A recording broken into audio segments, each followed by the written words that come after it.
Hello très cher investisseur, j'espère que tu vas bien, c'est Julien, je te retrouve aujourd'hui de Marseille où je suis venu voir la livraison de deux colocations qui étaient dans les tuyaux depuis quelques mois.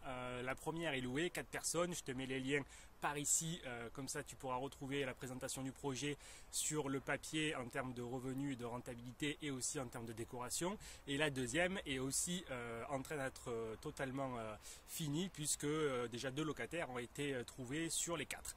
Donc voilà comment passe le temps. Je viens de recevoir ce matin un email en fait de l'agence qui gère mes anciens Pinel, parce qu'en fait avant de faire de l'immobilier rentable, j'ai fait des premières erreurs comme beaucoup de personnes qui commencent à investir sans vraiment se former. En 2014 j'ai acheté 2 Pinel et j'en ai un qui me pose de gros problèmes depuis quelques temps, et ce matin je viens de recevoir un email de l'agence en disant que l'huissier avait été mandaté pour du coup l'évacuation en fait, ou l'expulsion des locataires parce qu'ils ne payent pas depuis plusieurs mois ou même plusieurs années, parce que maintenant ça fait 2 ans qu'il y a une procédure en cours.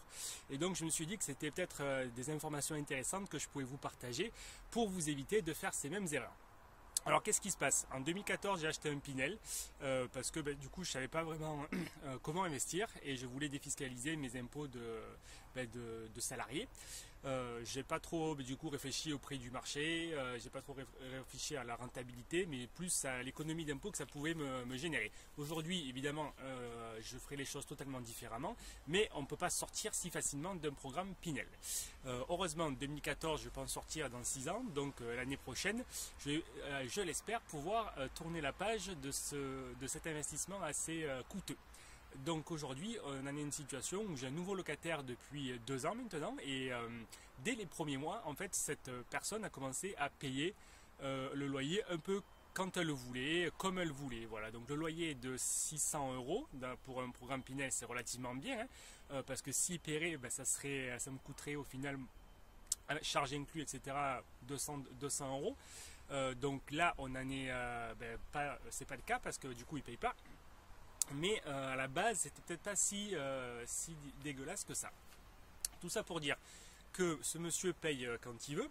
Alors ça peut être 200 € sur les 600 un mois, puis 300, et puis après il paye pas. Donc effectivement on a tous des difficultés, ça peut arriver, mais là il y a de la mauvaise foi qui est derrière, puisque l'agence est en contact toutes les semaines avec eux, il n'y a jamais une parole qui est tenue, il y a toujours des mensonges qui sont inventés, donc bref, on sait que c'est de la mauvaise foi.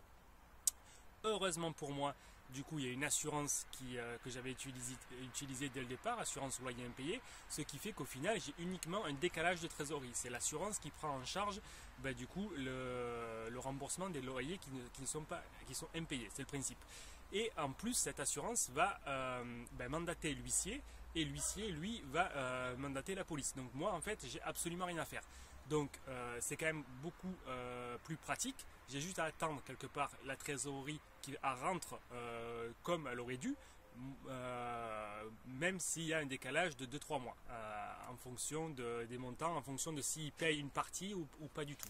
Parce que l'assurance se déclenche vraiment quand il y a 3 mois d'impayés. Donc s'il en paye une petite partie, ça peut retarder,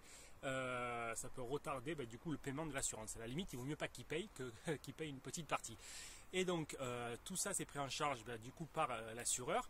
Moi d'un côté ça me permet de dormir sur mes 2 oreilles. Donc vraiment aujourd'hui un conseil que je peux vous donner, c'est que si vous investissez avec un appartement ou un immeuble qui est loué à une seule personne, vraiment pour dormir sur vos 2 oreilles, et moi ce que je fais aujourd'hui, c'est si je ne fais pas de la location courte durée ou de la colocation où là il y a d'autres garanties, la solidarité, les garants, ou la location courte durée, la question ne se pose pas et la rentabilité est bien meilleure. Mais vraiment si vous avez un locataire, pour 2 ou 3% de votre loyer, prenez les assurances, ça permet vraiment de dormir sur vos 2 oreilles, et surtout c'est en cas de problème, même si c'est un seul % des loyers qui sont impayés, si ça vous arrive, comme ça a été le cas pour moi, ça vous permet vraiment de dormir tranquillement et de savoir que vous avez juste à patienter, qu'au final le problème va se résoudre. Là ce qui se passe c'est que l'assurance a du coup aujourd'hui, après toute la procédure qui arrive à son terme, a envoyé l'huissier pour l'expulsion. la personne n'a pas voulu sortir évidemment, donc l'huissier va devoir faire appel à la force publique. Voilà, voilà où on en est. J'espère que du coup dans les semaines à venir, l'expulsion sera prononcée avec les forces de l'ordre pour pouvoir récupérer cet appartement. Et soit dit en passant, 2020 ça arrive vite, j'aurai deux options. Ça sera ou la revente et je devrais être pile poil au remboursement de mon crédit. Alors sans les pénalités, parce qu'il y avait des pénalités de remboursement anticipé, donc ça peut me coûter un tout petit peu, ou alors je vais le passer en location de courte durée, vu que je pourrais sortir du programme. Voilà ce que je vais vous dire. Investissez bien, investissez intelligemment. Si jamais vous avez un seul locataire, ça ne coûte absolument rien de prendre la garantie loyer impayé. Ça vous permet de dormir sur vos deux oreilles. Et puis la rentabilité d'un projet ou d'un investissement, elle ne se calcule pas aux 2 ou 3% d'économie que vous pouvez faire sur les assurances. Donc vraiment, moi ça m'a permis de dormir tranquille.